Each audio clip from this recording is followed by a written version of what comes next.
کیا لوگ یہ خیال کیے ہوئے ہیں کہ صرف یہ کہنے سے کہ ہم ایمان لے آئے چھوڑ دیے جائیں گے اور ان کی آزمائش نہیں کی جائے گی؟ اور جو لوگ ان سے پہلے ہو چکے ہیں ہم نے ان کو بھی آزمایا تھا اور ان کو بھی آزمائیں گے، سو اللہ ان کو ضرور معلوم کرے گا جو اپنے ایمان میں سچے ہیں اور ان کو بھی جو جھوٹے ہیں۔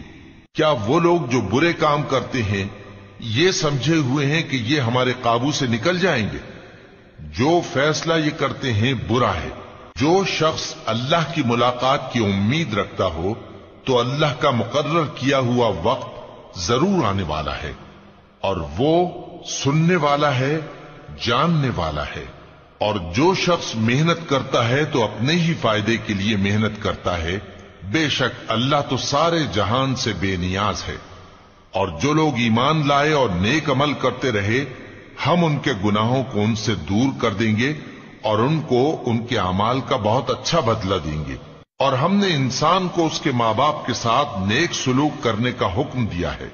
اے مخاطب، اگر تیرے ماں باپ تجھے مجبور کریں کہ تو میرے ساتھ کسی کو شریک بنائے جس کی حقیقت کی تجھے واقفیت نہیں تو ان کا کہا نہ مانیو۔ تم سب کو میری طرف لوٹ کر آنا ہے، پھر جو کچھ تم کرتے تھے میں تم کو جتا دوں گا۔ اور جو لوگ ایمان لائے اور نیک عمل کرتے رہے ان کو ہم نیک لوگوں میں داخل کریں گے۔ اور بعض لوگ ایسے ہیں جو کہتے ہیں کہ ہم اللہ پر ایمان لائے، پھر جب ان کو اللہ کے راستے میں کوئی ایذا پہنچتی ہے تو لوگوں کے ایذا پہنچانے کو یوں سمجھتے ہیں جیسے اللہ کا عذاب۔ اور اگر تمہارے پروردگار کی طرف سے مدد پہنچے تو کہتے ہیں کہ ہم تو تمہارے ساتھ تھے۔ کیا جو اہل عالم کے سینوں میں ہے اللہ اس سے واقف نہیں؟ اور اللہ ان کو ضرور معلوم کرے گا جو سچے مومن ہیں، اور وہ منافقوں کو بھی معلوم کر کے رہے گا۔ اور جو کافر ہیں وہ مومنوں سے کہتے ہیں کہ ہمارے طریقے پر چلو اور ہم تمہارے گناہ اٹھا لیں گے، حالانکہ وہ ان کے گناہوں کا کچھ بھی بوجھ اٹھانے والے نہیں۔ کچھ شک نہیں کہ یہ جھوٹے ہیں، اور یہ اپنے بوجھ بھی اٹھائیں گے اور اپنے بوجھوں کے ساتھ اور لوگوں کے بوجھ بھی۔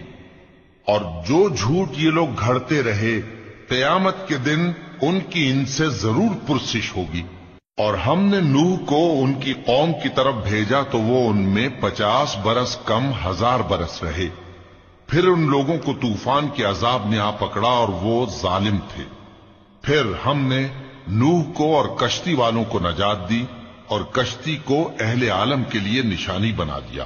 اور ابراہیم کو یاد کرو جب انہوں نے اپنی قوم سے کہا کہ اللہ کی عبادت کرو اور اس سے ڈرو، اگر تم سمجھ رکھتے ہو تو یہ تمہارے حق میں بہتر ہے۔ تم تو اللہ کو چھوڑ کر بتوں کو پوجتے اور جھوٹی باتیں بناتے ہو۔ جن لوگوں کو تم اللہ کے سوا پوجتے ہو وہ تم کو رزق دینے کا اختیار نہیں رکھتے، پس اللہ ہی کے ہاں سے رزق طلب کرو اور اسی کی عبادت کرو اور اسی کا شکر کرو، اسی کی طرف تم لوٹ کر جاؤ گے۔ اور اگر تم جھٹلاتے ہو تو تم سے پہلے بھی امتیں اپنے پیغمبروں کی تکذیب کر چکی ہیں، اور پیغمبر کے ذمے کھول کر سنا دینے کے سوا اور کچھ نہیں۔ کیا انہوں نے نہیں دیکھا کہ اللہ کس طرح خلقت کو پہلی بار پیدا کرتا ہے پھر کس طرح اس کو دوبارہ پیدا کرے گا؟ یہ اللہ کو آسان ہے۔ کہہ دو کہ ملک میں چلو پھرو اور دیکھو کہ اس نے کس طرح خلقت کو پہلی دفعہ پیدا کیا ہے، پھر اللہ ہی دوسری بار بھی پیدا کرے گا۔ بے شک اللہ ہر چیز پر قادر ہے۔